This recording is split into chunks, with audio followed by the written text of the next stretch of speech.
வணக்கம். கடந்த சனிக்கிழமை கரூரில் தாவேக விஜய் அவர்கள் நடத்திய பொதுக்கூட்டத்தின் போது 41 பேர் உயிரிழந்திருந்தாங்க. தமிழக அரசியல் வரலாற்று மட்டும் இல்லாம இந்திய அரசியல் வரலாற்றிலேயே ஒரு பொதுக்கூட்டத்தில், ஒரு தெருமுனை கூட்டத்தில் மக்கள் சுவாசிக்க முடியாம கூட்ட நெரிசலில் சிக்கி உயிரிழப்புகள் நிகழ்ந்தது அப்படின்னா அது இந்த நிகழ்வாக தான் இருக்கும். இதில் ரொம்ப பரிதாபத்துக்குரிய விஷயம் என்னன்னா, ஒரு 1.5 வயசு குழந்தை கூட இந்த உயிரிழப்புகளில் உயிரிழந்திருக்கு. வெறும் பெரியவர்கள், வெறும் தொண்டர்கள் அப்படின்னு உயிரிழக்கல. பெண்கள் முதற்கொண்டு, குழந்தைகள் முதற்கொண்டு எல்லாருமே உயிரிழந்திருக்காங்க. இதெல்லாம் ரொம்ப கொடுமையான, ரொம்ப கொடூரமான உயிரிழப்புகள். சுவாசிக்க முடியாம, மூச்சு விட முடியாம, காலில் மிதிப்பட்டு குழந்தைகள் வரைக்கும் உயிரிழந்திருக்காங்க. இன் ஃபியூச்சர்ல நீங்க தமிழக அரசியல் வரலாற்றை பேசுறீங்க, இல்லை இந்திய அரசியல் வரலாற்றை நீங்க பேசுறீங்க அப்படின்னா இந்த விஷயமும் ஒரு பிளாக் மார்க்கா அதில் அமையும். இந்த விஷயத்தையும் ஒரு கருப்பு வரலாறாக சேர்த்து பேச வேண்டிய அளவுக்கு ஒரு கொடுமையான, ஒரு மிகப்பெரிய துயரமான ஒரு விஷயமா இந்த விஷயம் மாறி இருக்கு. இப்படி ஒரு துயரமான விஷயம் நடந்த இந்த 2-3 நாட்களாக தமிழகம் முழுவதும் பேசப்பட்டு இருக்கிற ஒரு விஷயம் என்ன அப்படின்னா, இந்த துயரமான சம்பவம் எப்படி அரங்கேறியது, இதற்கான காரணம் யாரு, இதுக்கான காரணம் என்ன அப்படிங்கிறத நிறைய தரப்புல இருந்து நிறைய விஷயங்கள் முன்வைக்கிறாங்க. நிறைய விஷயங்கள் பேசப்பட்டு இருக்கு. இப்படி இதற்கான காரணங்களை பேசக்கூடியவர்கள்ல 2 விதமாக நம்ம பார்க்கலாம். ஒன்று விஜய் மேல தான் தவறு, விஜயோட தொண்டர்கள் மேல தவறு, விஜய் சரியாத ஒருங்கிணைச்சு நடத்தி இருக்கணும் அப்படின்னு சொல்லக்கூடியவர்கள். இன்னொன்று விஜய் மேல இது தவறு கிடையாது, விஜய் மேலேயோ இல்ல தாவேக கட்சி மேலேயோ தவறு கிடையாது, இதுக்கு பின்னாடி ஒரு சூழ்ச்சி இருக்குது, இதுக்கு பின்னாடி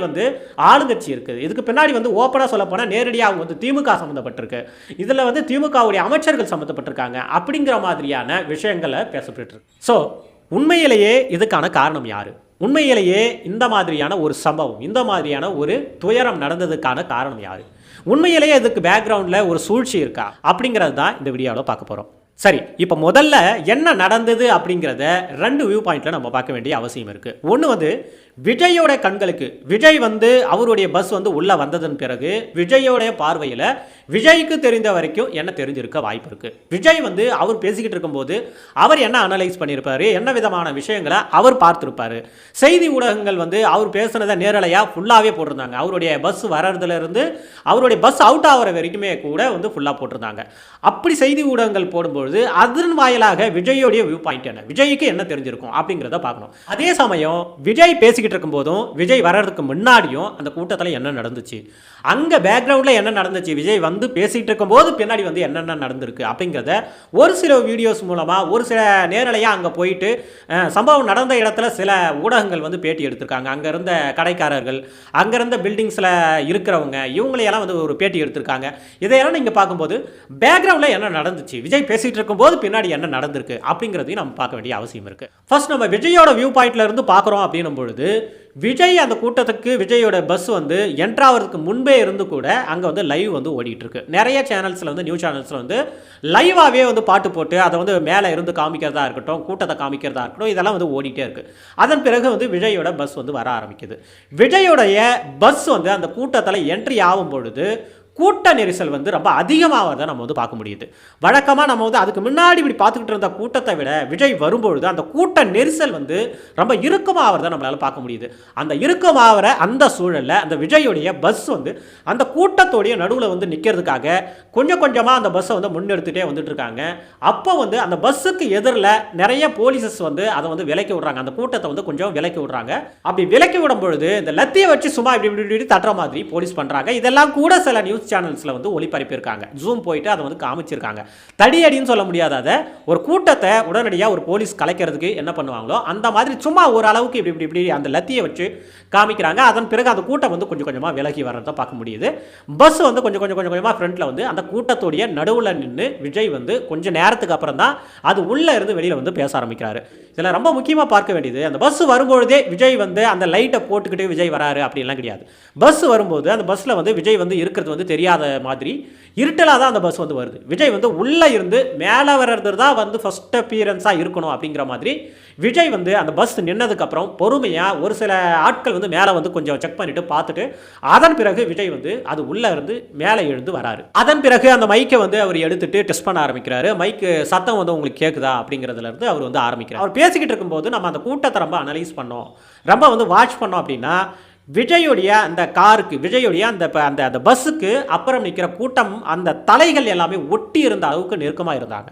மக்கள் இப்படி அலமோதுற மாதிரி அப்படிங்கிறத விட ஒரு சைடு மக்கள் இப்படி சாயறாங்க, திரும்ப அதே சைடு திரும்ப அதை ரிட்டர்ன் வராங்க மக்கள். அதாவது அங்கே இடமே இல்லாமல் மக்கள் ஒன்னோட ஒன்று பின்னு பிணைஞ்சு அந்த தலைகள் கூட ஒட்டி இருக்கிற அளவுக்கு ரொம்ப கடுமையான இடமே இல்லாமல் மக்கள் நிற்கிறத நம்ம வந்து மேலே இருந்து காட்டும் போதே நம்மளை வந்து பார்க்க முடியுது. சரி, விஜய் வந்து இப்படி வந்து அந்த மைக்கை டெஸ்ட் பண்ணிவிட்டு அவருடைய விஷயங்களை வந்து பேச ஆரம்பிக்கிறாரு. கரூரில் என்ன ஸ்பெஷலு இந்த மாதிரியான அவருடைய அரசியல் பேச்சையை வந்து பேச ஆரம்பிக்கிறாரு. இதுக்கு இடையில நிறைய டிஸ்டர்பன்ஸாக ஆம்புலன்ஸ் வந்து வருது.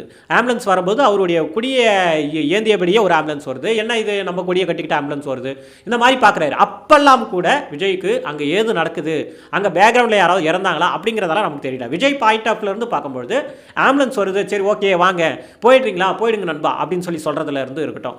நடுவில் ஒரு இடத்துல மட்டும் விஜயோடைய அந்த பஸ்ஸுக்கு அருகில் இருக்கிற யாரோ ஒருத்தவங்க மயக்கம் போட்டிருக்காங்கன்னு நினைக்கிறேன். மயக்கம் போட்டு விழறாங்களா இல்லை தண்ணி தேவைப்படுது அப்படின்னு கேட்கும்போது தண்ணியை வந்து தூக்கி போடுறாரு. அப்புறம் திரும்ப தண்ணி கேட்குறாங்க, திரும்ப அப்புறம் நிறைய தண்ணி பாட்டில்ஸ் வந்து தூக்கி போடுறாரு. அப்புறம் திரும்ப நம்ம வந்து பேசலாமா அப்படின்னு சொல்லி பேசுகிறாரு. பேசிகிட்டு இருக்கும்போது அதுக்கப்புறம் தான் அவருக்கு வந்து ஒரு கடைசி அவர் ஸ்பீச்சுக்கு கிட்டத்தட்ட அவர் முடிக்கிறதுக்கான நேரம் வரும்பொழுது அவருக்கு மேலே வந்து இன்ஃபார்ம் பண்ணுறாங்க, ஒரு குழந்தை வந்து காணா அப்படின்னு சொல்லி இன்ஃபார்ம் பண்ணுறாங்க. அதே சமயத்தில் அவங்க வேறு சில விஷயங்களையும் வந்து சொல்லியிருக்க வாய்ப்பு இருக்குது. வெறும் குழந்தை காணான்னு சொன்ன மாதிரி அது இல்லை. அதையும் தாண்டி அவர்களுக்கு ஏதோ ஒரு விஷயத்தை வந்து விஜய்க்கு வந்து அவர் வந்து சொல்லிட்டு போகிறாரு. கீழே இருந்து ஒருத்தர் வந்து சொல்லிட்டு போகிறார், அவர் கூட வந்தவர்.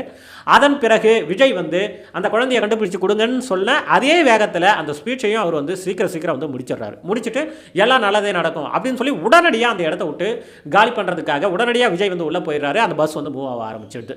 இதுதான் விஜய் பாயிண்ட் ஆஃப்ல இருந்து நம்ம பார்க்கும்போது தெரியுது. இதை பார்க்கும்போது இந்த நியூஸ் சேனல்ஸ் எல்லாம் கூட இந்த விஜய் உள்ள வந்து உட்கார்ந்ததுக்கு அப்புறம் அந்த பஸ் போகிற வரைக்கும் கூட திரும்ப பாட்டு போட்டு திரும்ப ஆரம்பிக்கிறாங்க. இது வரைக்குமே இந்த லைவ் வந்து போயிட்டு இருக்கிற இது வரைக்குமே அங்கே என்ன அசம்பாவிதம் நடந்தது அப்படிங்கிறது யாருக்குமே தெரியாது, ஊடகத்துக்கும் தெரியாது, யாரும் வந்து கவர் பண்ணலை. யாருக்குமே இது வந்து இப்படி ஒரு விஷயம் நடந்துட்டு இருக்குன்னு கூட தெரியாது. இந்த டெத், இந்த விஷயங்கள், இந்த உயிரிழப்புகள் எப்படி நடந்துச்சு அப்படிங்கிறத பேக்ரவுண்டில் இருந்து பின்னாடி இருந்து இன்னொரு வியூ பாயிண்ட்டாக நம்ம பார்க்க வேண்டிய அவசியம் இருக்குது. இப்போ பேக்ரவுண்டில் என்ன நடந்துச்சு, விஜய் பேசிக்கிட்டு இருக்கும்போது பின்னாடி என்ன நடந்துச்சு, எப்போ உயிரிழப்புகள் நடந்துச்சு, எப்போ இந்த ஆக்சிடென்ட் வந்து நிகழ்ந்தது அப்படிங்கிறத பார்க்கும்போது நிறைய பேட்டி வந்து ஊடகங்கள் வந்து எடுத்திருக்காங்க. அந்த அங்கே இருக்கிற கடைக்காரர்கள்ட்ட எடுத்திருக்காங்க, என்ன நடந்துச்சுன்னு எடுத்திருக்காங்க, அங்கே இருக்கிற வீடுகளில் குடியிருக்கிறவங்கள்ட்ட எடுத்திருக்காங்க. விகடன் மாதிரியான அந்த சேனல்ஸில் வந்து ஒரு தம்பி வந்து ஓரளவுக்கு வீடியோவே கவர் பண்ணியிருந்தான். விஜய் பேசும்போது பேக்ரவுண்டில் என்ன நடந்துச்சு அப்படிங்கிறத ஓரளவுக்கு கவர் பண்ணியே இருந்திருந்தான். அந்த வீடியோலாம் வச்சு பார்க்கும் பொழுது பேக்ரவுண்டில் என்ன நடந்துச்சு அப்படிங்கிறத நம்ம பார்க்க போனோம் அப்படின்னா, விஜயோடைய அந்த பஸ்ஸு அந்த கூட்டத்துக்கு உள்ளே வர வரைக்கும், அந்த கூட்டத்தை நோக்கி வர வரைக்கும் அந்த இடத்துல உயிரிழப்புகள் எதுவும் கிடையாது. ஆனால் மக்கள் வந்து ஆல்ரெடியே வந்து ஓரளவுக்கு மயக்கம் அடைந்த நிலை, ஓரளவுக்கு வந்து ரொம்ப எனர்ஜியே இல்லாத நிலையில் நின்றுட்டு இருந்திருக்காங்க. அதாவது விஜய் வந்து அந்த கூட்டத்திற்கு வருவதற்கு முன்பே கூட சில பேருக்கு வந்து மயக்கம் வந்திருக்கு. ரொம்ப காலையிலிருந்து வந்து நின்றுட்டு இருந்திருக்காங்க. விஜய் வந்து உங்களுக்கே தெரியும், அவருடைய டைமிங்கை கீப் அப் பண்ணாமல் கிட்டத்தட்ட ஒரு 7 மணி நேரம் லேட்டாக வந்திருக்காரு. தாவேக்காவுடைய ஐடி விங்கில் வந்து கரூரில் விஜய் வந்து 12:45க்கு ரீச் ஆகி பேச ஆரம்பிச்சிருவார் அப்படின்னு சொல்லி காலையிலேயே போட்டுட்டாங்க. அதை அடுத்து மக்கள் கூட்டம் வந்து கிட்டத்தட்ட 10 மணிக்கு 11 மணிக்கே வந்து உட்கார ஆரம்பிச்சிட்டாங்க, அங்கே வந்து நிற்க ஆரம்பிச்சிட்டாங்க. அந்த கடுமையான வெயிலில் வந்து நின்றுட்டு இருக்காங்க. கொஞ்சம் கொஞ்சமாக கூட்டம் கூடிக்கிட்டே இருக்குது. விஜய் வர்றதுக்கு இன்னும் வந்து டைம் ஆகிட்டே இருக்குது. இந்த வேலையில் அங்கேருந்து ஈவினிங் வந்து நிறைய பேர் ஃபேக்ட்ரிஸ்லேருந்து வேலையை முடிச்சுட்டு வரவங்க, நிறைய வந்து நிர்வாகங்கள்லேருந்து வேலையை முடிச்சுட்டு வரவங்க, இவங்க எல்லாருமே வந்து வரும்பொழுதே வந்து சரி விஜய் இன்னும் கொஞ்சம் நேரத்தில் வந்துருவார், அவர் ஒரே ஒரு தடவை பார்த்துட்டு போயிடலாம். நிறைய பேர் சொல்லும் பொழுது நான் அரசியல் சம்மந்தப்பட்டவங்கலாம் ஒன்றும் கிடையாது, அரசியலுக்காக வந்து நான் விஜயை பார்க்க வரல, விஜய் எனக்கு பிடிக்கும், ஒரு தடவையாவது அவர் நேரில் பார்க்கலாம் அப்படின்னு சொல்லி சரி போகிறோம் அப்படின்னு பார்த்துட்டு போயிடலாம். கொஞ்சம் நேரம் அவர் பேசுறத கூட முழுசாக கேட்க வேணாம், ஜஸ்ட் வந்து ஒரு 2 நிமிஷம் சும்மா அவர் நேரில் பார்த்தா போதும், அதுக்காக நான் வெயிட் பண்ணேன் அப்படின்னு சொல்கிறதால நம்ம வந்து பேட்டியில் பார்க்க முடியுது. இப்படி வேலையை முடிச்சுட்டு வந்தவங்க இவங்க எல்லாருமே கூட வந்து கூட்டம் கொஞ்சமாக அதிகமாக இருக்குது. இப்படி அங்கே கூட்டம் அதிகமாக இருக்கும் பொழுதே ஆல்ரெடியே அங்கே சுவாசிக்கிறதுக்கான அந்த ஆக்சிஜன் பற்றாக்குறை இருந்திருக்கும். ஒரு இடத்துல நிறைய கூட்டம் இருந்தாலே நீங்கள் என்னதான் நீங்கள் காற்றை இழுத்து விட்டால் கூட உங்களுக்கு அதுக்கான ஆக்சிஜன் கிடைக்காத மாதிரி, ஒரு கேராக இருக்கிற மாதிரி, ஒரு மயக்க நிலை வந்து இருக்கிற மாதிரியான ஒரு விஷயம் வந்து இருக்கும். எனர்ஜி லெவல் வந்து ரொம்ப கம்மியாக இருந்திருக்கும். இந்த மாதிரியான சுச்சுவேஷன் ஆல்ரெடியே அங்கே இருந்திருக்கு. நிறைய பேர் வந்து தண்ணி வந்து தாகம் எடுத்திருக்கு, தண்ணி வந்து தேவைப்படுது அப்படிங்கிற மாதிரி இருந்திருக்காங்க. 1-2 பேர் சும்மா மயக்கம் வர மாதிரியான சில விஷயங்கள்லாம் வந்து அங்கே இருந்திருக்கு. அதன் பிறகு விஜய் வந்து கிட்டத்தட்ட ஒரு 7:45 அளவுக்கு தான் அங்கே வந்து உள்ளே வர ஆரம்பிக்கிறாரு. இது விஜயோடைய அங்கே சொன்ன டைமிங்கை விட 7 மணி நேரம் கிட்டத்தட்ட லேட்டு அப்படிங்கிறத நம்ம தெரிஞ்சுக்கணும். ஸோ விஜய் வரும்பொழுது அங்கே ஆல்ரெடியே இருக்கிற அந்த நெரிசலான கூட்டம் அங்கே வந்து ஆல்ரெடியே வந்து ரொம்ப நெருக்கமாக நின்றுட்டு இருக்காங்க. அவங்க இன்னும் நெருக்கத்துக்குள்ளாகிறாங்க. என்ன காரணம் அப்படின்னா விஜய் வரும்பொழுது ரோடு முழுவதும் அவர் கூட பைக்கில் வந்தவங்க, ரோட்டில் எங்கேயோ நிற்கிறவங்க கூட, வரும்போது சும்மா இப்படி பார்க்கலான்னு நின்னவங்க கூட விஜய் வந்து வரும்பொழுது வந்து அவரோட ஃபேஸ் தெரிகிற மாதிரி வரலை. அவரோட ஃபேஸ் வந்து தெரிகிற மாதிரி லைட்டு போட்டுக்கிட்டு அந்த வேனில் வந்து வரலை. அப்படிங்கிறதுனால சரி இது கொஞ்சம் தூரம் தானே போய் நின்று பார்த்தா விஜயை பார்த்துட்டு போயிடலாம் அப்படின்ற வர கூட்டம். அவர் ஆல்ரெடி பேசிட்டு வர இடத்துல இருந்தே, நாமக்கல்ல இருந்தே அவர் வந்து நிறைய ஃபாலோ பண்ணிட்டு வந்திருக்காங்க. மற்றும் கரூரில் அவர் என்ட்ரானதுல இருந்தே நிறைய பேர் வந்து பின்தொடர்ந்து சரி விஜயை வந்து போய் பார்த்துடலாம் அப்படின்னு சொல்லி வந்திருக்காங்க. ஆல்ரெடி நின்றுட்டு இருந்த கூட்டத்தில் அந்த கூட்டமும் நிறைய வந்து சேர்ந்திருக்காங்க. எதிர்பார்த்த கூட்டம் அப்படிங்கிறது 10,000 அப்படிங்கிற பட்சத்தில் கிட்டத்தட்ட ஒட்டுமொத்தமாக அங்கே வந்து 27,000க்கு மேலே வந்து கூட்டம் வந்து கூடியிருக்காங்க. ஆல்ரெடி அங்கே இருந்த பெண்கள் அந்த குழந்தைய வந்து இப்படி தோளில் வச்சுக்கிட்டு விஜயை காமிச்சிடலாம் அப்படின்னு சொல்லி நின்றுட்டு இருந்தவங்க இவங்க எல்லாமே வந்து ரொம்ப கடுமையாக நெருக்கப்படுறாங்க. இடம் வந்து சுத்தமாக இல்லாத அளவுக்கு நெருக்கப்படுறாங்க. அந்த கூட்டத்தை விட்டு அவங்க வந்து அவுட்டரில் போக முடியாது. அதாவது கூட்டம் வந்து கொஞ்சம் கொஞ்சமாக நெருக்கமாகுதே தவிர அது வந்து அவுட்டரில் போகிற அளவுக்கு அலோவ் பண்ணலை. அங்கே நின்றுட்டு இருந்தவங்க உண்டை வந்து உள்ளே போகிற அளவுக்கு நெருக்கத்தை வந்து உண்டு பண்ணுது. இப்படி நடந்துட்டு இருக்கும்போது இதுக்கப்புறம் தான் விஜயோட பஸ் வந்து உள்ளே என்ட்ரே ஆக ஆரம்பிக்குது. விஜயோடைய அந்த பஸ் வந்து உள்ளே என்ட்ரு ஆகுது இல்லைங்களா, அப்போ இருந்து தான் இந்த அசம்பாவிதங்கள் எல்லாமே நடக்க ஆரம்பிக்குது. விஜயோட பஸ் உள்ளே வரும்பொழுதே ஒரு கூட்டம் வந்து விஜயோடைய பஸ்ஸை நோக்கி போகணுன்ற ஒரு கூட்டம், விஜயை கிட்ட போய் பார்த்துடணும் அப்படின்னு சொல்லி இருந்து வர்றதுக்கு ட்ரை பண்ணுற ஒரு கூட்டம். இதுக்கு இடையில் விஜயோடைய பஸ்ஸுக்காக நடுவில் வந்து போலீஸாக இருக்கட்டும், விஜயோட தொண்டர்களாக இருக்கட்டும், அங்கே வந்து அந்த இடத்த கேப் விடணும் அப்படின்னு சொல்லி அந்த சைட்லேருந்து பேக்கில் தள்ளுற ஒரு கூட்டம். அப்போ யோசித்து பார்த்தோம் அப்படின்னா ஆல்ரெடி ரொம்ப கடுமையான இறுக்கமான அந்த கூட்டத்தில் ஒரு குரூப் வந்து விஜயை எப்படியாவது முன்னாடி போய் பார்த்துடணும், ஒரு செல்ஃபி எடுத்துடணும், விஜய் போயிட்டு கொஞ்சம் கிட்ட இருந்து பார்த்துடணும் அப்படின்னு ட்ரை பண்ணுற அந்த கூட்டம். இன்னொரு கூட்டம் வந்து கொஞ்சம் பேக்கில் போங்க, இந்த பஸ் வந்து உள்ளே வரணும் அப்படின்னு சொல்லி அதை விலக்கி விடும் பொழுது அங்கே நடுவில் போலீஸ் வந்து லத்தியை காமிச்சு இப்படி கொஞ்சம் பேக்கில் போங்க அப்படிங்கிறது போது அங்கே இருந்து பேக்கில் வரும்போது சுத்தமாக ரொம்ப பேக்கில் நின்றுட்டு இருக்காங்க இல்லைங்களா, அவங்க எல்லாருக்குமே இடமே இல்லாமல் ரொம்ப தள்ளுமுள்ளு, ரொம்ப வந்து நெருக்கடிகள் உண்டாயிருக்கு. ஸோ இந்த நேரத்திலேயே, அதாவது விஜயோடைய அந்த பஸ் உள்ளே வந்துக்கிட்டே இருக்கிற அந்த நேரத்திலேயே அசம்பாவிதங்கள் ஆரம்பிச்சிடுச்சு. அப்போவே உயிரிழப்புகள் ஆரம்பிச்சிடுச்சு. இதுதான் உண்மை. விஜயோடைய பஸ் உள்ளே வர வர வர வர நிறைய அவுட்டரில் இருந்தவங்க, அதாவது ரொம்ப ஓரத்தில் பின்னாடி நின்றுட்டு இருந்தவங்க எங்கே நகரவே முடியாமல் நிறைய பேர் வந்து அங்கே இருந்த பள்ளங்களில் விழுந்திருக்காங்க, சாக்கடையில் விழுந்திருக்காங்க, நிறைய குழந்தைகள் வந்து நசுக்கப்பட்டிருக்கு. தள்ளும் போது நிறைய பேர் கீழே விழுந்துட்டு எழுந்த முடியாமல் அவங்க மேலே காலை வச்சு மற்றவங்க நின்று இருக்காங்க. அதே வேளையில் மரத்து மேலே ஏறி விஜயை பார்த்துடலாம் அப்படின்னு ஏறினவங்க, அதேமாரி ஷீட்டு மேலே ஏறிட்டு அந்த கடைகளுடைய ஷீட்டு அந்த கடைகளுடைய மேலே ஏறணும்னு ட்ரை பண்ணி அதிலிருந்து கீழே விடுறவங்க, இப்படி விஜயோடைய பஸ் உள்ளே வரும்பொழுதே இந்த விஷயங்கள் நடக்க ஆரம்பிச்சிருச்சு. விஜய் வந்து தன்னுடைய அந்த பஸ்ஸை நிறுத்திட்டு மேலே எழுந்து பேச ஆரம்பிக்கிறதுக்கு முன்னாடியே கிட்டத்தட்ட நிறைய பேர் வந்து விழுந்துட்டாங்க. நிறைய பேர் உயிரிழப்புகள் நடக்க ஆரம்பிச்சிடுச்சு. உண்மையை சொல்லப்போனால் அப்போவே வந்து ஆம்புலன்ஸுக்கு ஒரு சிலர் வந்து கால் பண்ணியிருக்கலாம், ஆம்புலன்ஸுக்கு ஒரு சிலர் வந்து கால் வந்து கொடுத்துருக்கலாம். அதை பொறுத்து ஆம்புலன்ஸ் வந்து வர ஆரம்பிச்சிடுச்சு. அந்த ஆம்புலன்ஸை கொஞ்சம் வந்து ஒரு கிண்டலோட ஒரு கேலியோட என்னப்பா நம்ம கூடியோட ஆம்புலன்ஸ் வருது அப்படின்னு விஜய் சொல்லும் பொழுதெல்லாம் உண்மையிலேயே ரொம்ப சீரியஸாக இருக்கிறவங்க அது உள்ளே இருந்து கால் பண்ணியிருக்காங்க. ஆம்புலன்ஸே வந்து அந்த கூட்டத்தில் அவங்கள எங்கே கண்டுபிடிச்சி எப்படி தேடுறதுன்னு தெரியாமல் ஆம்புலன்ஸ் வந்து உள்ளே வந்துட்டு இருக்கு அப்படிங்கிறது தெரிஞ்சுங்க. ஆனால் விஜய்க்கு அந்த நேரத்தில் அங்கே என்ன நடக்குதுன்னு பெருசாக ஒன்றும் தெரியாது. யாரோ மயக்கம் போட்டிருக்காங்க, யாரோ ஆம்புலன்ஸ் வந்து கால் பண்ணியிருக்காங்க, இல்லை ஆம்புலன்ஸ் வழக்கம் போல் டிஸ்டர்ப் பண்ண வருது, ஆளுங்கட்சி வந்து இந்த ஆம்புலன்ஸ் வந்து அனுப்பிச்சிருக்காங்க அப்படின்ற கோணத்தில் அவர் வந்து அந்த ஆம்புலன்ஸை பார்த்து பேசுகிறாரு. போறீங்களா, சரி போயிடுங்க அப்படின்னு சொல்லி சொல்கிறாரு. விஜய் பேசுறது கிட்டத்தட்ட ஒரு 10 நிமிஷம் வந்து விஜய் பேசியிருப்பாரு. இதற்கு இடையில நிறைய டிஸ்டர்பன்ஸ், நிறைய வந்து பார்த்தீங்கன்னா ஆம்புலன்ஸ் வருதுன்னு சொல்லி கொஞ்சம் நேரம் அதுக்கிட்ட பேசுறது, கொஞ்சம் நேரம் வந்து பார்த்தீங்க அப்படின்னா இந்த தண்ணி கொடுக்கறது, இந்த மாதிரியான விஷயங்களுக்கு கொஞ்சம் கொஞ்சம் அப்படியே டைம் விட்டு திரும்ப பேசலாமா அப்படின்னு சொல்லி விஜய் வந்து பேசி முடிக்கிறது. கிட்டத்தட்ட ஒரு 10 நிமிஷத்துக்கு கிட்ட வரும்பொழுதே வந்து அவர்கிட்ட இன்ஃபார்ம் பண்ணிடுறாங்க. உயிரிழப்புகள் நடந்தது வந்து கிட்டத்தட்ட ஒரு 10 நிமிஷத்தில் அவருக்கு மேலே வந்து சொன்னவங்க வெறுமனே குழந்தை காணோம் அப்படின்னு சொன்ன மாதிரி இல்லை, அவங்க நிறையவே ஏதோ ஒரு இன்ஃபர்மேஷனை வந்து ரொம்ப பதற்றத்தோட சொல்கிறத நம்ம பார்க்க முடியுது. அந்த இன்ஃபர்மேஷன் சொன்னவர் கீழே இறங்கின உடனேவே விஜய் உடனடியாக அந்த ஸ்பீச்சை முடிச்சுக்கிட்டு எல்லாம் நல்லதே நடக்கும்னு சொல்லி டக்குன்னு அவர் வேனுவில் போயிட்டு கிளம்புறதை நம்ம வந்து பார்க்க முடியுது. ஸோ ஒரு 10 நிமிஷம் விஜய் இருக்கிற அந்த நேரத்திலேயே இந்த உயிரிழப்புகள் நடந்துருச்சு. இப்போ இந்த உயிரிழப்புகள் ஏன் நடந்துச்சு அப்படின்னும் பொழுது விஜயோடைய வேன் வரும் பொழுது அங்கே இருந்து கொஞ்சம் ஸ்பேஸ் கொடுக்கணும், அங்கே இருந்து கொஞ்சம் இடம் கொடுக்கணும் அப்படின்னும் பொழுது நடுவில் இருந்து கொஞ்சம் கூட்டத்தை கிளியர் பண்ணுறாங்க. போலீஸும் சரி, விஜயோடைய அந்த கட்சிக்காரங்களும் சரி, நடுவில் இருந்து கொஞ்சம் கூட்டத்தை கிளியர் பண்ணுறாங்க. வேனுக்கு வழி விடுங்க அப்படின்னு சொல்லி கிளியர் பண்ணுறாங்க. கிளியர் பண்ணும்போது அதை பொறுத்து அந்த கூட்டம் அப்படியே பின்னாடி தள்ளப்படுது. பின்னாடி லாஸ்ட்டில் இருக்கிறவங்க நிறைய பேர் வந்து உடறாங்க. இது வந்து அவ்வளவா யாருக்கும் தெரியல. அதே சமயத்தில் அதே கூட்டத்தில் நிறைய பேர் வந்து பின்னாடி இருந்தவங்க முன்னாடி வந்து விஜயை பார்க்கணும் அப்படின்னு ட்ரை பண்ணுறாங்க. அவ்வளோதான், அவங்க முன்னாடி வர முடியாது. பட் வந்து ட்ரைங் வந்து இருந்ததுனால இந்த கூட்டம் வந்து பின்னாடியும் தள்ளுது முன்னாடியும் தள்ளுது. இதில் கீழே விழுந்தவங்க சுத்தமாக எழுந்திருக்கிறதுக்கான எந்த வாய்ப்பும் வாய்ப்புமே கிடையாது. கீழே விழுந்தவங்கள தூக்கவும் முடியாது. கீழே விழுந்தவங்க மேலே நிறைய பேர் அவங்களுடைய காலை வச்சு நிற்கிறது, காலை வச்சு இப்போ ஏறது, இந்த மாதிரியான விஷயங்கள் வந்து நிறைய நடந்துச்சு. இப்படி அவர் பேசிக்கிட்டு இருக்கும்போதே நிறைய பேர் வந்து கத்த ஆரம்பிச்சிட்டாங்க, அழ ஆரம்பிச்சிட்டாங்க, நிறைய பேர் வந்து சத்தம் போட ஆரம்பிச்சிட்டாங்க. ஐயோ எனக்கு வந்து உயிர் போகுது, ஐயோ என்னுடைய என் கூட வந்தவங்க வந்து செத்துக்கிட்டு இருக்காங்க அப்படிங்கிறதெல்லாம் வந்து கத்துறதுக்கு வாய்ப்பு இருக்குது. கத்தியிருப்பாங்க, பேசியிருப்பாங்க, எல்லாமே நடந்திருக்கும். ஆனால் வந்து சத்தம் வந்து எதுவுமே கேட்க முடியாது. இங்கே விஜய்யுடைய அருகில் இருக்கிறவங்க, விஜயை பார்க்குறவங்க, விஜய் பேசுகிறத கவனிக்கிறவங்க, இவங்களுடைய சத்தம் வந்து நிறைய இருக்கிறதுனால அவங்க கத்தி சொல்கிறதுக்கு கூட எந்த விதமான சாதகமான விஷயமும் அங்கே இருந்திருக்கிறதுக்கான வாய்ப்புகள் கிடையாது. ஸோ ஒரே நேரத்தில் பேக்கில் இருந்தால் எல்லாருமே விழுந்துட்டாங்க அப்படின்னு கிடையாது.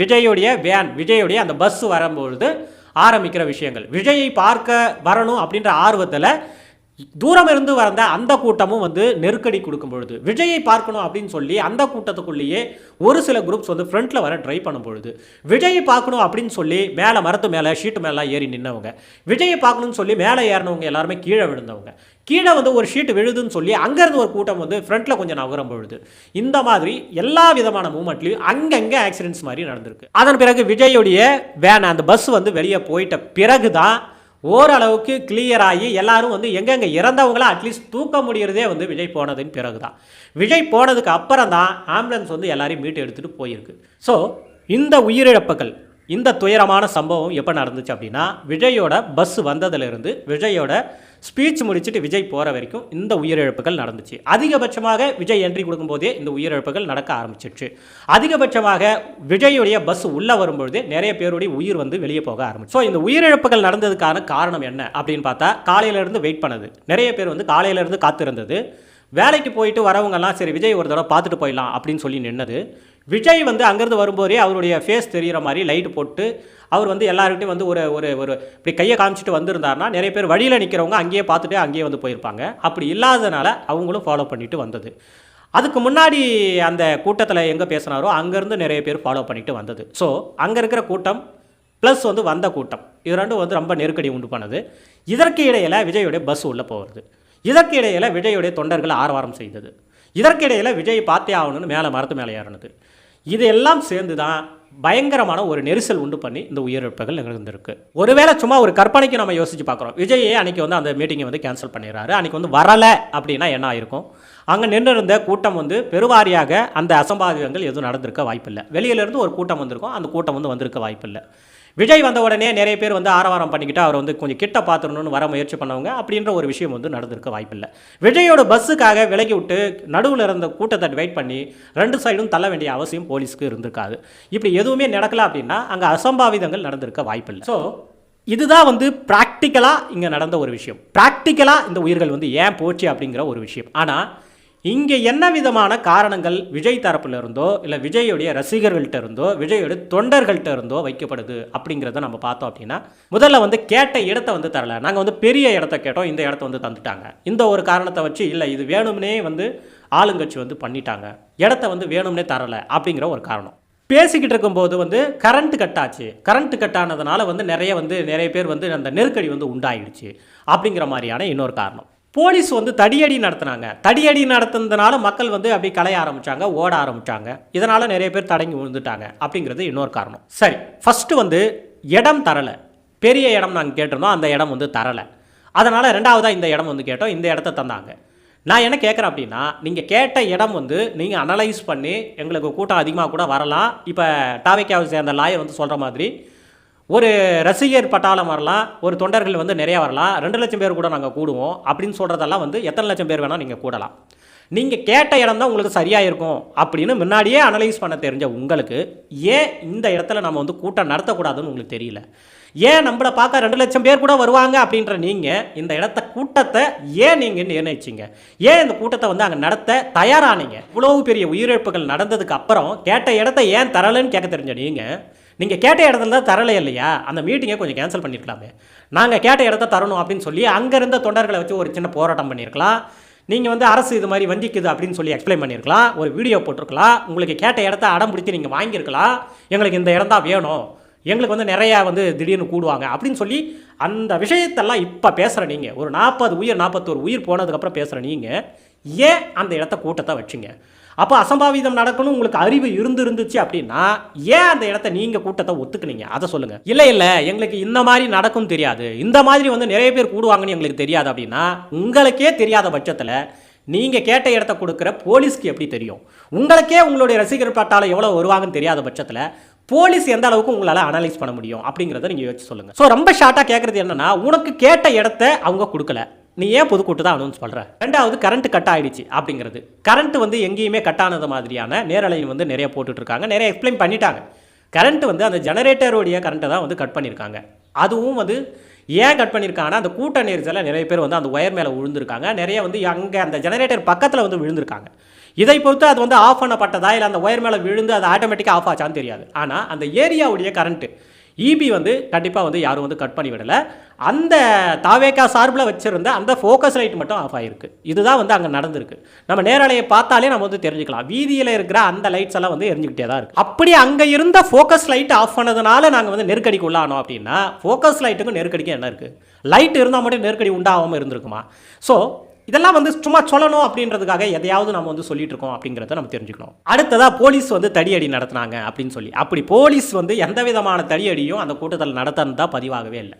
போலீஸ் அதிகபட்சமான பாதுகாப்புக்கு இல்லைன்னு சொல்கிறதும் நீங்கள் தான். போலீஸ் தடியடி நடத்தினாங்க அதனால் கூட்டமே அதிர்ச்சி அப்படின்னு சொல்கிறவங்களும் நீங்கள் தான். போலீஸ் இல்லைன்னு சொல்கிறதும் நீங்கள், போலீஸ் அடிதடி நடத்தினாங்கன்னு சொல்கிறதும் நீங்கள். உண்மையை சொல்ல போனால் விஜய் வந்த உடனே போலீஸ்க்கு நன்றி சொல்கிறாரு. கரூரில் என்ட்ரானதுலேருந்து என்னை கூப்பிட்டு வந்ததுலேருந்து போலீஸ் வந்து ரொம்ப சப்போர்ட்டிவாக இருந்தாங்க அப்படின்னு சொல்லி அவர் நன்றி சொல்கிறாரு. அப்படி இருக்கும்போது போலீஸ் வந்து அவருடைய வேன் வரும்போது அந்த பாதுகாப்பை தரணும். உண்மையை சொல்லப்போனால் விஜயோடைய வேன் அந்த கூட்டத்தை உள்ள வந்து அந்த வேன் மேலே யாரும் ஏறிடக்கூடாது. அந்த வேனில் இருக்கிற கண்ணாடியோ உடச்சி கூட பார்க்குற அளவுக்கு இப்போ ரசிகர்கள் வந்து வெறி பிடிச்சிருப்பாங்க. ரசிகர்கள் வந்து எப்படி வேணால் இருப்பாங்க. அப்போ போலீஸோட கடமை என்னவாக இருக்கும்? அந்த பஸ் வந்து உள்ளே வரணும் அப்படின்னா அதை வந்து விலைக்கு விடணும். விலைக்கு விடணும்னா போங்க நான் சொல்ல முடியும். நடுவில் இருந்து இப்படி லத்தியை கொஞ்சம் காமிச்சு இப்படி பண்ணுற மாதிரியான சில விஷயங்கள் நம்ம நியூஸ் சேனலில் பார்க்கும்போது சில விஷயங்கள் அப்படி தெரியுது. சும்மா அதாவது தடியடின்னு சொல்ல முடியாது. அதெல்லாம் வந்து நடுவில் வந்து அவங்க விலைக்கு விட்டுருக்காங்க. அதுவும் விஜயோட பாதுகாப்புக்காகத்தான். அடுத்தது கூட்டத்தை உள்ள 1000 பேர் கத்தியோட புகுந்துட்டாங்க. இந்த மாதிரியான விஷயங்கள்லாம் வந்து தாவேக்காவில் இருந்து அந்த வழக்கறிஞர்கள்லாம் வந்து சொல்கிறத நம்ம பார்க்க முடியுது. கூட்டத்தில் வந்து நிறைய பேர் வந்து தொண்டர்களே கிடையாது, அவங்களாம் வந்து உள்ளே வந்துட்டாங்க அப்படின்னு சொல்கிறதெல்லாம் வந்து ப்ராக்டிக்கலாக யோசித்து பார்த்தா அப்படி எந்த விதமான விஷயம் நடந்ததுக்கான எந்த விதமான சான்றுமே கிடையாது. அப்படி யாருமே உள்ளே வந்ததுக்கான எதுவுமே கிடையாது. அதுக்கு எல்லாரும் ஒன்று சொல்கிறாங்க, யாராவது விஜய் தொண்டன் வந்து செருப்பை எடுத்து வீசுவானா, யாராவது விஜய் தொண்டன் வந்து ஒரு செருப்பை எடுத்து விஜய் அடிப்பானா அப்படின்னா உயிர் போய்கிட்டு இருக்கு. விஜய் உள்ளே வந்தவொடனே உயிர் போயிட்டு இருக்கு நிறைய பேருக்கு. அங்கே செருப்பை தூக்கிப்பட்டவங்க, உதாரணத்துக்கு நீங்கள் ஒருத்தவங்க வந்து மண்ணெண்ணையை ஊற்றிக்கிட்டு எரியிறாங்க, அவங்கள காப்பாற்றுறதுக்கு நீங்கள் கிட்ட போனீங்கன்னா உங்களையும் பிடிச்சி இழுத்துக்குவாங்க, உங்களையும் பிடிச்சி கட்டி பிடிச்சிக்குவாங்க. இது என்ன அப்படின்னா சர்வைவல் பண்ணும்பொழுது அந்த எண்டில் அந்த உயிர் போகும் தருவாயில் என்ன நடக்குதுன்னு தெரியாது. நிறைய பேர் வந்து அப்படி ஒரு செருப்பை தூக்கி போட்டிருக்கலாம், தண்ணி தாகம் அதிகமாக இருந்திருக்கலாம், தண்ணி விஜய் வந்து அந்த சைடு போடும்போது இந்த சைடு யாராவது கேட்டிருக்கலாம், பார்க்கவே மாட்டாங்களேன்னு செருப்பை தூக்கி போட்டுக்கலாம். ரொம்ப உயிர் போக தருவாயில் என்ன பண்ணுவாங்க, ஒரு செருப்பை தூக்கி அடிச்சாவது அந்த கவனத்தை இப்படி திசை திருப்பி தண்ணியை கேட்கலாம், எனக்கு வந்து இந்த ப்ராப்ளம் இருக்குன்னு சொல்லலான்றதுக்காக உங்களை கூப்பிட்டுருக்கலாம். ஸோ இது மட்டுமே அந்த செருப்பு வந்துடுச்சு அங்கே ஆள் உள்ளே பூந்துட்டான்னு இந்த ஒரே ஒரு விஷயத்தை வச்சு இங்கே வந்து சூழ்ச்சி நடந்துருச்சு, நிறைய பேர் உள்ளே பூந்துட்டாங்க அப்படின்னு சொல்கிறதெல்லாம் வந்து எவ்வளவு முட்டாள்தனம் அப்படிங்கிறத பார்த்துக்குங்க. உயிரிழப்புகள் நிகழ்ந்ததுக்கு காரணம் இவங்க சொல்கிறது எதுவுமே கிடையாது. இந்த டிவிகே சைட்லேருந்து, இந்த அறகுறையான ரசிகர்கள் சைட்லேருந்து, இன்னும் வந்து விஜய் வந்து ஒரு கம்ப்ளீட் பொலிட்டிஷியன் அப்படின்னே சொல்ல முடியாது. அவர் வந்து ஒரு ஆக்டர், இன்னமும் கூட அவர் வந்து ஒரு செலிபிரிட்டி, அவர் ஸ்டார், அவர் இன்னும் ஒரு படம் வந்து வெயிட்டிங்கில் இருக்குது. இந்த அளவுக்கு அவர் ஸ்பீடாக முன்னாடி வந்துட்டாரு அப்படிங்கிறதுனால அவரை பார்க்குற அந்த ஆர்வம் வந்து என்ன இருக்குது. இப்போ பிறக்கிற குழந்தை வரைக்கும் விஜய் பேர் சொல்லிட்டு இருக்கு. விஜய் நடித்த படங்கள் அப்படி. விஜய் பற்றி நான் இதுக்கு முன்னாடி அதில் ஒரு வீடியோ போட்டிருக்கேன். விஜய் எல்லாம் ஒரு பொலிட்டீஷியனே கிடையாதுன்னு போட்டிருக்கேன். விஜய்க்கு அரசியலுக்கு எந்த விதமான சம்மந்தமும் கிடையாதுன்னு போட்டிருக்கேன். என்ன காரணம்னா விஜய் வந்து ஒரு புரட்சியாளரே கிடையாது. விஜய்க்கு புரட்சி சிந்தனைக்கும் ஒரு சம்மந்தமும் கிடையாது. விஜய்க்கு மக்கள் மேலே அக்கறை அந்த மாதிரியான விஷயங்கள் எதுவுமே கிடையாது. விஜய்க்கு அதெல்லாம் செய்ய தெரியாது. விஜய் உண்மையை சொல்லப்போனால் விஜய்க்கு வந்து பொலிட்டிக்கலி யோசிக்க தெரியாது. உண்மையை சொல்லப்போனால் நீங்கள் சொல்கிற ப்ராப்ளமெல்லாம் மற்றவங்க கொடுக்குறாங்க, இடம் தரலை, நெருக்கடி கொடுக்குறாங்க, இதெல்லாம் இருந்தால் விஜய்க்கு மட்டும் இதை வந்து தவிர்க்க மாட்டாங்க. இங்கே இருக்கிற எல்லா பொலிட்டீஷியனும் அதை கடந்து வந்திருப்பாங்க. விஜயகாந்துக்கு தராத தொல்லையாக உங்களுக்கு தந்துருக்க போகிறாங்க. நிறைய பேர் இங்கே வந்து நீதி வரும்பொழுது, நிறைய பேர் அரசியலில் வரும்போது அப்போ ஆளுங்கட்சியாக இருக்கிறவங்க சில டிஸ்டர்பன்ஸ் கொடுக்கலாம், இருந்திருக்கலாம். அதை தாண்டி வர்றதான அரசியல், அதை மீறி வர்றதான அரசியல். திராவிட அரசியல் தொடங்கும் போது அவங்களுக்கு எவ்வளவு டார்ச்சர் வந்து அப்போ வந்து தேசிய கட்சிகள் தந்திருக்கும் அப்படிங்கிறத பார்த்துக்குங்க. நிறைய தடைகள்லாம் விதிச்சிருக்காங்க திராவிட இயக்கங்களுக்கு. அதையெல்லாம் தாண்டி தான் 70 ஆண்டு காலம் திராவிட அரசியல் வந்து இன்னைக்கு இருந்துட்டு இருக்கு. அரசியலுங்கிறதே உங்களுக்கு ஆளுங்கட்சியாக இருக்கும் பொழுது இல்லை பெருவாரியாக ஆல்ரெடி ஆண்டுட்டு இருக்கிறவங்க சில டிஸ்டர்பன்ஸ் உங்களுக்கு தருவாங்கன்னே வச்சுக்கோங்களேன். நீங்கள் சொல்கிற மாதிரியே வச்சுக்கோங்களேன். நீங்க அதில இருந்து உங்க மக்களை எப்படி காப்பாற்ற போறீங்க? நீங்க எப்படி அவேர்னஸா இருக்க போறீங்க அப்படிங்கிறது தானே அரசியல். இதையெல்லாம் விஜய் யோசிப்பாரான்னா யோசிக்க தெரியாது. இதுதான் விஷயம். விஜய்க்கு இதெல்லாம் யோசனைகள் வர்றதுக்கு எந்த வாய்ப்புமே கிடையாது. அவர் கடைசி படம் வரைக்குமே ஹீரோயின் கூட ஒரு லவ் சாங்கோ ஒரு காமெடியோ இதை பண்ணிட்டு இருக்கிறத ஒரு சாதாரண ஒரு படைப்பாளி. அவர் வந்து ஒரு புரட்சி நாயகன் கூட கிடையாது. அவர் புரட்சி வசனங்கள் பேசுனது கூட கிடையாது. அவர் வந்து ஒரு சாதாரணமாக ஒரு லவ்வபிளான படங்கள் நடிச்சிருந்தவர். இப்போ வந்து வேக்கன்சி இருக்குது. இப்போ வந்து எதிர்க்கட்சிகள் யாரும் இல்லை. நம்ம போனால் வந்து ஈஸியாக அள்ளிக்கலாம், ஈஸியாக எடுத்துக்கலாம். நம்மளை வந்து இப்போ சுற்றி இவ்வளோ பசங்க இருக்கிறாங்க, இவங்கெல்லாம் அப்படியே ஓட்டு போட வச்சிடலாம் அப்படின்னு பேராசையில் வந்தவர் தான் விஜய். இவ்வளவு பேசிக்கிட்டு இருக்கிற போது சூழ்ச்சி இருக்குது, அது இருக்குது, சிபிஐ ரேஞ்சுக்கு இவங்கெல்லாம் இறங்கி யோசிக்கும் பொழுது விஜய் ஏன் லேட்டாக வந்தார்? விஜய் என்ன காரணத்துக்காக லேட்டாக வந்தார்? 1 மணி நேரம் 2 மணி நேரமாக லேட்டாக வந்திருக்கு. 7 மணி நேரம் லேட்டாக வந்திருக்காரு. 12:45 பேச வேண்டிய ஒரு 7:45 வந்திருக்காரு. இது எவ்வளவு பெரிய தவறு. விஜய் வந்து எவ்வளவு பெரிய ஒரு ஸ்டாரு. வீதியில் இறங்கி திடீர்னு நான் போகிறேன்னா எவ்வளவு அசம்பாவிதங்கள் நடக்கும். உங்களை பார்க்கறதுக்கு எவ்வளோ பேர் வந்து டக்குன்னு கூடுவாங்க. இதெல்லாம் கூட அனலைஸ் பண்ண தெரியாது. ஒரு 7 மணி நேரம் நீங்கள் வரீங்க அப்படின்னா இதை உண்மையிலேயே நீங்கள் சூழ்ச்சின்னு ஒரு சைடு சொல்லிட்டு இருக்கீங்க. உண்மையிலேயே இது நிதானமாக யோசிச்சு பார்த்தோம் அப்படின்னா அங்கே ஆல்ரெடியே வந்து மீட்டிங் வந்து ஆளுங்கட்சியாக இருக்கிறவங்க போட்டிருக்காங்க. இவர் நடத்தினதுக்கு 2 நாட்களுக்கு முன்னாடி தான் வந்து இவர் ஏடிஎம்கே எடப்பாடி அவர்கள் வந்து அங்கே வந்து இதே மாதிரியான அதே வீதியில் வந்து அவர் வந்து மீட்டிங் வந்து போட்டிருக்காரு. இவங்க எல்லாரை விட நான் வந்து கூட்டி காமிக்கிறேன் அப்படிங்கிற பட்சத்தில் தான் விஜய் வந்து உண்மையிலே லேட்டாக வந்தார் அப்படிங்கிறது தான் உண்மை. கூட்டத்தை நிறையா காமிக்கணுன்றதுக்காக இருக்கிற கூட்டத்தை எல்லாம் தேக்கி வச்சு இன்னும் கொஞ்சம் டைம் போட்டோம் அப்படின்னு சொல்லி வெயிட் பண்ணி விஜய் வந்து வந்திருக்காரு. இதான் உண்மை. வர வழியில் அந்த பஸ்ஸில் வரும்பொழுது எல்லா விதமான அரசியல் தலைவர்களும் லைட்டை போட்டு எதிரில் உட்காந்துக்கிட்டு வரும்பொழுதே கையை காமிச்சிட்டு வருவாங்க. இதுதான் இயல்பா எல்லாரையும் நான் இது வரைக்கும் பார்த்துருக்கேன். விஜய் வந்து அந்த லைட் ஆஃப் பண்ணிட்டு வர்றது, லைட் ஆஃப் பண்ணி போடுறது, இதெல்லாம் என்ன ரொம்ப விளையாட்டுத்தனமான விஷயம். ரொம்ப வந்து கூட்டத்தை சேர்த்து காமிக்கணுன்ற அப்படின்ற அந்த வெறி தான். உண்மையிலேயே ஒரு அரசியல்வாதின்றவங்க யாரு? 2000 வருஷம் பின்னாடி நடந்த ஒரு அரசியலை பேசுவாங்க. 2000 வருஷத்துக்கு முன்னாடி நடந்த ஒரு விஷயம் தான் இப்போ எனக்கு பாதிப்பு ஏற்படுத்திச்சுன்னு பேசுவாங்க. 2000 வருஷத்துக்கு அப்புறம் ஃபியூச்சரில் நடக்க போகிறத பேசுவாங்க. இன்னைக்கு நடக்கிற அரசியல் வந்து எனக்கு 2000 வருஷத்துக்கு அப்புறம் பாதிப்பு ஏற்படுத்தணும்னு பேசுவாங்க. இந்த அளவுக்கு அரசியல்வாதிங்க யோசிக்க வேண்டிய விஷயம் இருக்குது. அப்படின்னும் பொழுது கரூரில் வந்து கூட்டம் அதிகமாக இருக்கா, நான் வந்து ஒரு 7 மணி நேரம் லேட்டாக வரேனே, அங்கே கூட்டம் எப்படி இருக்குது, இப்போ வந்தால் வந்து கரெக்டாக இருக்குமா, இவ்வளோ நேரம் வந்து மக்கள் நின்றுட்டாங்க, இதை கூட வந்து கேட்க தெரியாத அளவுக்கு தான் விஜய் வந்து அரசியல் அறிவு கொஞ்சம் கூட இல்லாத ஒரு ஆள் அப்படிங்கிறத சொல்லலாம். விஜயோடைய தொண்டர்கள் எப்படிப்பட்டவங்க அப்படிங்கிறத நாம் நிறையா அவருடைய மாநாட்டில் இருந்தே பார்த்துக்கிட்டு இருக்கோம். அவருடைய முதல் மாநாட்டிலே 1-2 உயிர்கள் போயிருந்துச்சு, 1-2 பேர் வந்து இறந்துருந்தாங்க. அப்போ இருந்தே விஜயோடைய மீட்டிங் எல்லாமே அதிருப்தியாக தான் இருக்குது. இப்போ விஜய் வந்துட்டு இருக்கும்போது கூட அந்த பஸ்ஸில் வந்து ஒரு 2 பசங்க வந்து பைக்கில் வந்து ஆக்சிடென்ட் ஆகிறாங்க. அதோட அந்த வீடியோ வந்து கட் ஆகுது. என்ன ஆச்சுன்னு தெரியல. பின்னாடி ஒரு கார் வந்துட்டு இருக்கு, அண்ணன் வந்து இன்னொரு பைக் மேலே மோதி விடுறான். Vijay just miss. அந்த டயரில் மாட்டலையே அதுவும் தெரியல.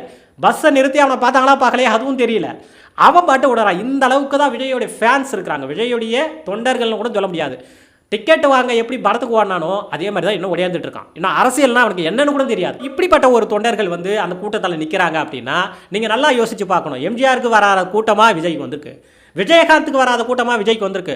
பட் ஏன் இந்த கூட்டம் மட்டும் நெரிசலை உண்டு பண்ணுது? இந்த கூட்டத்தில் மட்டும் ஏன் இவ்வளோ உயிரிழப்புகள் நிகழ்ந்தது அப்படின்னு பார்க்கும்பொழுது விஜயகாந்துக்கு இருந்தவர்கள் தொண்டர்கள், விஜயகாந்தை ரசித்தவர்கள் மெச்சூர்டானவங்க. விஜயகாந்தை வந்து சின்ன பிள்ளைங்க வந்து ரசிச்சுட்டு இருக்க மாட்டாங்க. விஜயகாந்த் வந்து அவர் பேசின கருத்துக்கள்லாம் உள்வாங்கிற அளவுக்கு கெப்பாசிட்டி இருக்கும். விஜயகாந்த் வந்து கட்சி ஆரம்பிக்கும் போது அந்த கட்சிக்கு தொண்டர்களாக வந்து நின்னவங்கெல்லாம் வந்து பெரிய ஆட்கள் வந்து நின்றுப்பாங்க. இவங்கெல்லாம் ஒரு கூட்டத்தில் ஒரு நெரிசலே உண்டாகுது அப்படின்னு கூட வச்சுக்கோங்களேன். யாரும் ஏறி உழுந்துன்னு போயிட்டு விஜயகாந்த் கிட்ட போய் பார்க்கணும் அப்படின்லாம் வந்து யாரும் இருக்க போகிறது கிடையாது. எம்ஜிஆர் அந்த காலகட்டத்தில் இதை விட நிறைய கூட்டங்கள்லாம் வந்து ஃபோட்டோஸ் எல்லாம் நிறைய பார்க்கும்போது நிறைய கூட்டங்கள் வந்துருக்கு. ஒரு உயிர் கூட போனதா எந்த விதமான வரலாறு கிடையாது. அவ்வளவு ஈஸியாக வந்து அந்த க்ரௌடை வந்து மேனேஜ் பண்ணியிருக்காங்க. ஸோ ஒரு அரசியல் தலைவர் அப்படிங்கிறவங்க க்ரௌடை மேனேஜ் பண்ண தெரியும். இந்த அளவுக்கு ஒஸ்டான ஒரு கட்சி, இந்த அளவுக்கு ஒஸ்டான ஒரு பொலிட்டிக்கல் ஆளு அப்படின்னா விஜய். அவருடைய அடுத்த கட்டம் வந்து இன்னும் நமக்கு கோபத்தை உண்டு பண்ணுது. என்னென்ன பண்ணியிருக்காரு அப்படின்னா, இப்போ அந்த இறந்து போயிட்டாங்க அப்படின்னு சொல்லி அவரை ஏர்போர்ட்டில் கேட்கும் பொழுதோ, அடுத்தது சென்னையில் போயிட்டு அவரை அங்கேயும் வந்து செய்தியாளர்கள் துரத்தி இறந்து போயிட்டாங்கன்னு சொல்கிறாங்களே அப்படின்னும் பொழுதோ நின்று ஒரு வார்த்தை, ஆமாம் பாவங்க நான் என்ன பண்ணுறதுன்னு தெரியல, எனக்கே பதற்றமாக இருக்குது அப்படின்னு ஒரு வார்த்தை, ஒரு விஷயத்தை ஷேர் பண்ணியிருக்கலாம். அட்லீஸ்ட் அவருடைய 2ஆம் கட்ட தலைவர்கள்லாம் வந்து ஹாஸ்பிட்டல் போய் நேரடியாக நின்று இருக்கலாம். ஒரு விபத்து நடந்துடுச்சு, விபத்துன்னு நீங்கள் கன்சிடர் பண்ணுறீங்க அப்படின்னா, இது விபத்துன்னு உங்களுக்கு தெரியும் அப்படின்னா கண்டிப்பாக நீங்கள் நின்று இருப்பீங்க. இது விபத்து ஆகும்னு தெரிஞ்சால் நீங்கள் பண்ணியிருந்தீங்கன்னா எப்படி நிற்பீங்க? ஓடுறதா நீங்கள் பார்ப்பீங்க. எங்கே அரெஸ்ட் பண்ணுவாங்களோ, எங்கே போட்டுருவாங்களோ. நீங்கள் எந்த அளவுக்கு சேஃப்டியாக போயிட்டு இதுக்கு எங்களுக்கு தொடர்பு இல்லை, சூழ்ச்சி இருக்குதுன்னு சொல்லி நீங்கள் இதை போயிட்டு ஒரு விஷயத்தை போயிட்டு எடுத்து போவீங்க அப்படின்னா உயிரிழப்புகள் உங்களுக்கு முக்கியம் இல்லை. உங்களை யாராவது பிடிச்சிட போகிறான், உங்களை மேலே யாராவது வந்து ஒரு கேஸ் போட்டுற போகிறாங்க, உங்களுக்கு ஏதாவது ஆபத்து வந்துட போகுதுன்ற அளவுக்கு யோசிச்சுட்டு இந்த அளவுக்கு விஜய் வந்து இதை பற்றி எதுவும் பேசாமல் கூட உள்ளே போயிட்டு எனக்கு வந்து ரொம்ப வருத்தமாக இருக்குது அப்படிங்கிற மட்டும் ஒரு ஸ்டேட்மெண்ட்டை விட்டுட்டு உள்ளே இருக்கார் அப்படின்னா எந்த அளவுக்கு விஜய் வந்து மக்களுக்காக இறங்கி வேலை பார்ப்பாரு அப்படிங்கிறத யோசிச்சுப்பார். விஜயோடைய சைடில் இருந்து நிறைய இந்த தொண்டர்கள், நிறைய ரசிகர்கள் இவங்க எல்லாமே வந்து இந்த டிஎம்கே தான் காரணம், இந்த ஆளுங்கட்சி தான் காரணம், இந்த மாதிரியான விஷயங்கள்லாம் பரப்பிட்டு இருக்காங்கன்னு வச்சுக்கோங்களேன். இதை முறியடிக்கிற அளவுக்கு உண்மையிலேயே விஜய் வந்து ஒரு அனுபவசாலியாக இருந்தால், உண்மையிலேயே விஜய் வந்து அரசியல் ஞானம் இருக்கிறவராக இருந்தால், தப்பு பண்ணிட்டேன், தவறாக நான் வந்து ஒன்று வந்து கெஸ் பண்ணிட்டேன், இங்கே வந்து கூட்டம் கூடுன்னு எனக்கே தெரியல, அவ்வளவு கூட்டம் கூடுது, நான் வந்து இப்போ தான் இது மாதிரி அனுபவத்தில் பார்க்குறேன் அப்படின்னு வெளியிட்டு இருந்தால், இந்த பேசிக்கிட்டு இருக்காங்க இல்லைங்களா உங்களுடைய ரசிகர்கள், உங்களுடைய அறகுறையான ரசிகர்கள், இவங்க எல்லாம் கொஞ்சம் திருந்துறதுக்கு வாய்ப்பு இருக்குது. ஐயோ இது தப்பு தான் போல், நம்மளும் வந்து ஏறி ஊந்துருக்கூடாது. அந்த ரசிகர்கள் பட்டாளத்தில் யாரோ தானே ஏறி நின்று இருப்பான் இன்னொருத்தவங்க மேலே, அவனுக்கு தெரியும்ல நம்ம ஏறி நின்னோம் இன்னொருத்தவனுடைய கழுத்துலன்னு, அவன் கொஞ்சம் திருந்துவான். ஆனால் விஜயோடைய கட்சி சார்பில் இப்போ என்ன பண்ணிக்கிட்டு இருக்காங்க, உண்மையிலே வந்து ஏதோ ஒரு சூழ்ச்சி நடந்த மாதிரி. இப்போ நான் பேசிக்கிட்டு இருக்க இதே வேளையில் விஜயோடைய ஒரு வீடியோ வந்திருக்கு, இந்த 3 நாட்களுக்கு அப்புறம் ஒரு வீடியோ வந்திருக்கு. அந்த வீடியோவில் என்னுடைய தொண்டர்கள் மேலே கை வைக்காதீங்க, என்னை என்ன வேணால் பண்ணுங்க அப்படிங்கிற அளவுக்கு சில ஸ்பீச்சஸ் வந்து அவர் வந்து கொடுக்குறாரு அப்படிங்கிறது. இதெல்லாம் பார்க்கும்போது உங்களுடைய தொண்டர்கள் ஒன்றும் அறியாமல் இது வரைக்கும் ஒரு மெச்சூரிட்டி இல்லாத தொண்டர்கள் வந்து திருந்துவாங்களா, இல்லை ஹே ஆமாடா இன்னொருத்தன் வந்து சூழ்ச்சி பண்ணிட்டாண்டா அப்படின்னு சொல்லி நீங்கள் இன்னும் கொஞ்சம் உசுப்பேற்றி விட்றீங்களா? உண்மையிலேயே இதில் வந்து சூழ்ச்சி நடந்து இந்த விஷயங்கள் நடந்துச்சு அப்படிங்கிறத நீங்கள் ஒத்துக்கிறீங்களா? ஸோ நீங்கள் இந்த தவறை வந்து ஆமாம் தவறு, இந்த விஷயத்தை வந்து நான் பண்ணிட்டேன் அப்படின்னு சொன்னால் அடுத்த முறை உங்களுடைய ரசிகர்கள், உங்களுடைய தொண்டர்கள் ஒரு நிறைய கூட்டம் சேருது அப்படின்னா கூட அண்ணனுக்கு வந்து திரும்ப அந்த மாதிரி பிரச்சனை வந்துட போது, நம்ம அந்த மாதிரி போய் சேரக்கூடாது, எட்டறதே பார்ப்போம் அப்படிங்கிற ஒரு தெளிவாவது வரும். இங்கே நம்ம போனதெல்லாம் தப்பு கிடையாது, அண்ணனுக்கு கூட்டமெல்லாம் தப்பு கிடையாது, இதை வந்து சூழ்ச்சி பண்ணிட்டாங்க அப்படிங்கிறதுக்கு ஒத்திசைக்கிற மாதிரி நீங்களும் போயிட்டு மீடியாவில் போயிட்டு யாரோ வந்தான் போனான் அப்படின்னு சொல்லிட்டு இருக்கிறது எந்த அளவுக்கு நீங்கள் உங்களுடைய சுயநலமாக இருக்கிறீங்க. செத்தாலும் பரவாயில்ல உங்களுக்கு ஓட்டு வரணுன்ற அளவுக்கு அந்த வெறி இருக்குது உங்கள்கிட்ட. அநியாயமாக, ரொம்ப அநியாயமாக இப்படி கொலை செஞ்சு பிணங்கள் மீது ஏறி நின்று நீங்கள் அரசியல் பண்ணணுமா? யதார்த்தமாக ப்ராக்டிக்கலாக உங்களுக்கு தெரியாதாங்க என்ன நடந்துச்சுன்னு? இதெல்லாம் வந்து ஒரு கேவலமான அரசியல், ரொம்ப ரொம்ப கேவலமான அரசியல். இதை வந்து நீங்கள் ஒத்துக்கிட்டீங்க அப்படின்னா உங்களை வந்து நிறைய பேர் வந்து மன்னிப்பாங்க. உண்மையை சொல்லப்போனால் இது வந்து ஆக்சிடென்ட், இது வந்து எனக்கு தெரியல, அனுபவம் இல்லை அப்படின்னு சொல்லியிருந்தாலே உங்களுடைய தொண்டர்கள் திறந்ததுக்கான வாய்ப்புகள் கொஞ்சமாவது இருக்கும். ஆனால் உங்களுடைய தொண்டர்கள் இப்போ என்ன நினைப்பான், உண்மையிலேயே அண்ணனை யாரோ தடுக்கிறாங்க, அண்ணனை யாரோ பிடிக்கிறாங்க, அண்ணனை வந்து இது மாதிரி பண்ணிட்டாங்க, அதனால தான் இது வந்து நடந்துடுச்சு. எவ்வளவு கேவலமான அரசியல் இது, எவ்வளவு ஒரு சுயநலமான அரசியல் உங்களுது. எல்லா இடத்துலையும் ஸ்டாண்ட் வித் விஜய்னு போட்டு தெரிஞ்சிட்டு இருக்கான். ஸ்டாண்ட் வித் விஜய்னு போடுறதுக்கு பதிலாக நீங்கள் ஸ்டாண்ட் வித் பொனன்னு போடுங்கடா. என்ன இதெல்லாம் நீங்களாம் ஒரு பொலிட்டிஷியன்ஸா? நீங்களாம் வந்து ஒரு பொலிட்டிஷியன் தெரிஞ்சவங்களா? நீங்களாம் ஒரு அரசியல் தெரிஞ்சவங்களாடா? என்ன ஸ்டாண்ட் வித் விஜய்? யார் உங்களை சூழ்ச்சி பண்ணாங்க? இத்தனை பேரை யார் வந்து அந்த கூட்டத்தில் கொள்ளுவாங்க? வந்திருந்தா அவனும் சேர்ந்து செத்துருப்பான். ஸோ விஜயோட கட்சி, விஜய் அவர்கள், விஜயோட தொண்டர்கள், தயவு செய்து நீங்கள் தமிழ்நாடை விட்டுருங்க. தயவு செய்து பிணங்கள் மீது ஏறி நின்று அரசியல் பண்ணாதீங்க. ஒரு 1.5 வயசு குழந்தை மீது ஏறி நின்று அரசியல் பண்ணாதீங்க. தயவு செய்து உங்களுடைய இந்த இம்மெச்சூர்டு அரசியலை தமிழ்நாட்டுக்குள்ளே வச்சுருக்காதீங்க. உங்களால் பொறுமையாக ஒரு அரசியலை மெச்சூர்டாக கொஞ்சம் கொஞ்சமாக எடுத்துகிட்டு வர முடியும்னா அதை நீங்கள் தொடரலாம். அதை விட்டுட்டு உடனடியாக நான் சிஎம் ஆகிடுவேன், உடனடியாக எனக்கு வந்து அப்படியே பொறுப்பு பதவி எல்லாம் கிடச்சிடணும், உடனடியாக நான் பெரிய கிங் ஆகிட போகிறீங்க, என் மூஞ்சி இருக்கே, என் மூஞ்சியை பார்த்தாலே இங்கே வந்து ஓட்டு கொட்டும், இந்த எண்ணமெல்லாம் தேவை கிடையாது. 1000 பேர் வந்துட்டாங்க அரசியலில். இந்த லைட் ஆஃப் பண்ணி என் மூஞ்சி அப்படியே பார்க்குறாங்க, அப்படியே என் மூஞ்சி வந்து பார்க்குறாங்க, என் மூஞ்சி வந்து நான் உடனே காட்ட மாட்டாங்க, ஏறி தான் காட்டுவேன். அதெல்லாம் ஒன்றும் வேணாம். இவ்வளவு கேவலமான ஒரு அரசியல் நடந்திருக்கு, இவ்வளவு கேவலமான ஒரு துயரம் நடந்திருக்கு. உங்களை வந்து உண்மையிலேயே ஒரு மெச்சூர்டானவன் பார்க்கறதுக்கே இனிமேல் வெக்கப்படும். ஸோ கடைசியாக இதில் வேறு எந்த விதமான தவறும் இல்லையா அப்படின்னா, போலீஸ் சைட்லேருந்து, ப்ரொடெக்ஷன் சைட்லேருந்து சில விஷயங்கள் செய்திருக்கலாம். இவர் லேட்டாக வரும்போதே அவர் தடுத்து நிறுத்தி, இங்கே வந்து கூட்டம் அதிகமாக இருக்குது, இப்போ போலீஸ் வந்து இவர் வந்து ஒரு 12:45 பேசுவார் அப்படின்னா 12:45 1 மணி வரைக்கும் அங்கே போலீஸ் நிறையா இருந்ததாக சொல்கிறாங்க. அதுக்கப்புறம் தான் போலீஸ் வந்து இல்லைன்னு சொல்கிறாங்க. ஏன்னா இவர் டைமிங் மீறி போகிறதுனால அவங்க வந்து நிறையா வந்து ஷெட்யூல் பண்ணியிருப்பாங்க. பந்தோபஸ்து வந்து எவ்வளோ கொடுக்கணும் அப்படிங்கிறது அவங்களுக்கு ஒரு ஷெட்யூல் இருக்கும். அப்போ அந்த போலீஸ் வந்து இன்ஃபார்ம் பண்ணியிருக்கலாம், இங்கே வந்து கூட்டம் கூடிக்கிட்டே இருக்குது, அவர் விஜய் வந்து வர மாதிரி தெரியல, லேட்டாக ஆனால் வருவார் போல், வர மாதிரினா நம்ம இன்னும் கொஞ்சம் போலீஸ் வந்து இறக்கி கொஞ்சம் பேரிகார்டெலாம் போட்டு கொஞ்சம் தடுத்து நிறுத்தலாம், இதை கொஞ்சம் முன்னெடுத்துருக்கலாம். போலீஸ் சைட்லேருந்து இதை கொஞ்சம் பண்ணியிருக்கலாம். பட் இந்த கூட்டத்தை வச்சுக்கிட்டே அவங்க எந்த விதமான விஷயத்தையும் கண்ட்ரோல் பண்ண முடியாது, அது வேறு விஷயம். அது வந்து கட்சியோட அந்த நிர்வாகம், அந்த தலைமை, அவர் சொன்னால் தான் கேட்பார், அவர் தான் அதை வந்து சொல்லணும், அவர் தான் வந்து அதை கேன்சல் பண்ணணுமா, அதை வைக்கணுமா, அப்படிங்கிறத அவர் தான் சொல்லணும். அந்த கட்சி ஆட்களை வச்சு அவரே அந்த கூட்டத்தை டிவைட் பண்ணணும். இதெல்லாம் இருக்குது, நிறைய இருக்குது. அவர் கூடவே வர நாமக்கல்லேருந்து வராங்க, நிறைய பேர் முன்னாடி மீட்டிங்லேருந்து வராங்க அப்படின்னா அவங்களெல்லாம் வந்து போக வைக்கணும். அவங்களெல்லாம் வந்து அங்கேயே வந்து ஸ்டே பண்ண வச்சிடணும்.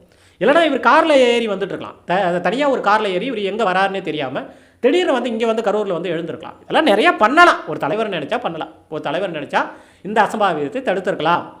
தனக்கு கூட்டம் வரணும் அப்படிங்கிறது எண்ணத்தில் மட்டும் இருக்கிறதுனால தான் இந்த அசம்பாவிதம் நடந்திருக்கு. பட் போலீஸ் சைட்லேருந்து இந்த விஷயத்தை வந்து ப்ரொடெக்ட் பண்ணியிருக்கலாம்.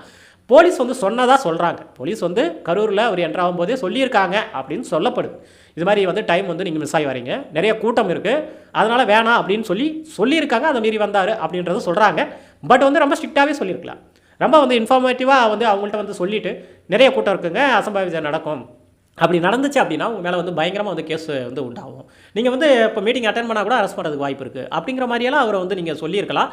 அப்படி இல்லைனா இன்னொரு டீம் வந்து இறக்கிருக்கலாம். போலீஸ் வந்து ப்ரொடெக்ஷன் வந்து ஏற்பாடு பண்ணிக்கலாம். முன்னாடியே நீங்கள் அனலைஸ் பண்ணிக்கலாம். அந்த மக்கு மாதிரியான ஒரு அரசியல்வாதியை அவர் யோசிக்க மாட்டார், அவரை விட்டுருங்க. நீங்கள் கொஞ்சம் யோசிச்சிருக்கலாம். மக்கள் தானே, மக்கள் உயிர் போகுதில்ல.